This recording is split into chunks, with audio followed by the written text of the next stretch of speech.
Hello my fellow hunters and welcome to Monster Hunter Moth episode 87. This is the fifth part of the comparison of all elemental switch axes in the entire game of their final forms, not including the Artian weapons. First of all, I want to mention that about the set bonus, there are two different armor sets with a specific set bonus increasing the fire attack or also dragon attack under specific circumstances, and I think I'm gonna make a separate video about them. And the reason is I can compare the DPS better between normal switch axes when using always the same set, and so I can see whether this set works better or worse in comparison to the general use set, which is like a Fulgur, Engineer, Gore, Magala combination. Yes, I'm first of all going to Gamma, check the weapon sets, then make a DPS comparison in the spreadsheet table, which is this time not too long. And I also prepared the gameplay, but I'm going to upload it in a separate video, which will release like 20 minutes after this video of going on Premiere. Okay, talk to Gamma and check out the Dragon elemental switch axes. Go to We didn't sort because it's this time a little bit different. We have from Orkwell two switch axes. One is Power File and the other is Elemental File. Both switch axes has focus as equipment skills, which makes them pretty useless. And in this game, the equipment skills may one of the strongest indicators of the weapon. So in general, I recognized if any switch axe has power prolonged or critical boost, it's going to be a pretty strong switch axe. And like if a switch axe has crit boost as equipment skill, it's like doesn't have any competition. Yes, so this is completely garbage. And about the Guardian Arcwild switch axe, it's a power file with extremely bad sharpness, also negative affinity, and the element is also pretty low. True Raw is not bad. It also has a better second slot, which is 2 level 3 slots. Main problem with this weapon is the bad equipment skill and the pretty bad sharp maintenance. And we need minimum 5 levels of handicraft. So if we are checking out our slots, we must need Power Prolonger 3 because we have a power file. So first slot is Power Prolonger 3. Then we have 2 slots left where we can't squeeze in handicraft 5, which we need in minimum requirements. So this switch axe is running to pretty bad. Now for the elemental switch axe type, we only need like 1 level of power prolonger for this switch axe, but like I said, not really useful equipment skills. Element could be a lot higher. These are pretty average values. Good sharpness. It seems like a pretty average elemental fire type switch axe, but one of the better ones. Yes, but bad equipment skill. Then about the Gore Magala switch axe, this seems to be the best one. It has a huge chunk of white sharpness, positive affinity. The true attack is a little bit lower because of the high affinity we get with this weapon, and also as equipment skill critical element, which maybe scale a lot better because we have higher affinity, but the problem is we have extremely low element. So critical element's not bad, but the element is just too bad. This is, I think, one of the best white sharpness bars I've seen from the elemental switch axes of all. And yes, 3 to 1 slot. We need the first slot for Power Prolonger level 3, so we can only use critical boost level 3, and that's it. No elemental attack additional or so.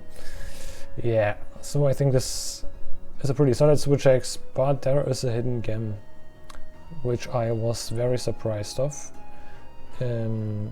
Let's give me a second, I currently didn't. It is this one, the Guardian doshaguma switch axe. I was pretty surprised when I made a calculation because at first look it had pretty bad sharpness, pretty bad affinity. Yeah, but the thing is that in general the meta is pretty raw heavy, and this weapon has a bunch of attack. This is absolutely insane how much attack this weapon has. Bad affinity. We have Dragonfire, that means we only have element when we're in sword mode. But the good thing is, if we are doing a full release slash, we are entire of the time in sword mode. So this is pretty useful here. And 400, which is awesome. It's one of the highest values I have seen.